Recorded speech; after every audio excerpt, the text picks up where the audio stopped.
Hi everyone, today we're going to talk about using Cowboy Magic Rosewater Conditioner. In previous videos we've covered the shampoo and a couple other products, but I wanted to go over how to use this conditioner. It's a really fantastic product. You'll find that when you use this conditioner you really don't need a lot of other products as far as detangling. It makes their manes really smooth and easy to take care of. So first you're going to take your conditioner on your hands and massage it into your horse's wet mane. I already had this horse hosed off and damp. You're also going to massage it into his tail. You can be pretty generous with it, but you don't want to leave it on the scalp. So make sure that you don't necessarily need to rub it in super deep to the scalp. You want to mainly focus on the hair shaft, and especially towards the end where it gets farther away from his body and the horse's natural oils aren't reaching out there to do a natural conditioning. So your conditioner is going to be really beneficial out there in the ends of the hair.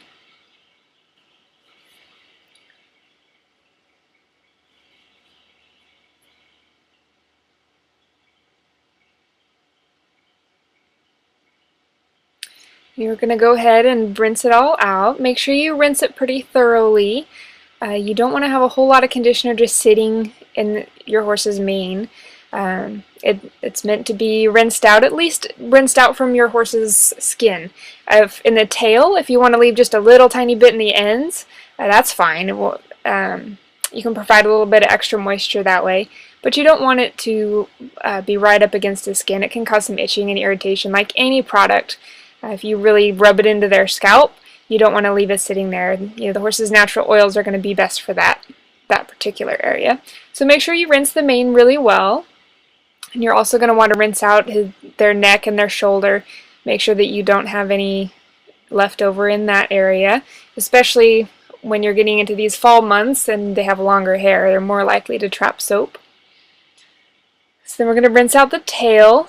And again, this is an area where if you want to leave a little bit in the length of the tail, that's fine. Just make sure that his tailbone is rinsed well.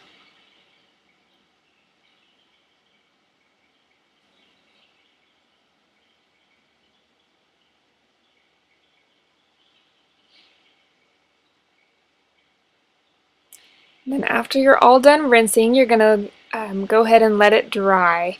It is pretty important to make sure that your horse's hair dries all the way before you go to detangle it and brush it out. If you leave it wet, it stays a little bit sticky and you're more likely to cause damage by breaking the hair or by tearing it out. So we're just going to give it a little dusting with Super Body Shine. Nothing big, just a little tiny spritz. And then we're going to start working out the tangles. As you can see, I'm really hitting hardly any tangles here. I just have my little comb and I'm taking out the big stuff. In the long areas, I might have a couple of little areas where I'm going to take some more time and work through some larger tangles. If you have any wind knots or dreadlocks, then you're going to want your detangler, your Cowboy Magic detangler, and you're going to go ahead and put a small amount in your hand and kind of massage that in there. I like to get rid of the dreadlocks before I even wash it. I find that I get better results that way, and we do have another video on that. That is on this channel if you go back and find it. I think it's called Taking Care of Thin Manes. You can find a little bit more details on those wind knots and how to get those out. But here you can see it all combs out pretty easily. No big deal. I like to use a wide tooth comb because I feel like I can be really gentle with it. Anytime I hit some resistance I can feel it. So I can be careful not to pull on his mane too much and cause any breakage or damage. This horse loves to scratch on trees and run through bushes, and while he can have a very long mane, he doesn't keep it very often, and he's just a trail horse, so it doesn't bother me too much. I let him have fun in the bushes and pull his mane out, but I don't want to pull it out myself. So I try to be nice and careful whenever I'm brushing not to cause any damage. Then with the tail, I start at the end, and I like to kind of hold it over my thigh that way. It works for me. And if you need to, you can separate the tail into several pieces, especially if you have a horse with a really thick tail. Doing the whole thing at once will just be way too much. So go ahead and separate it into manageable pieces here.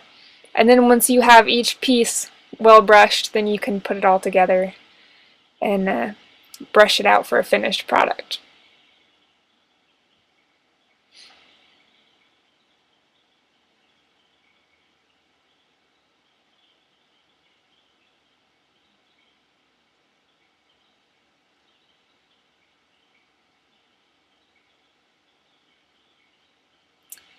And here we go, this is our finished product.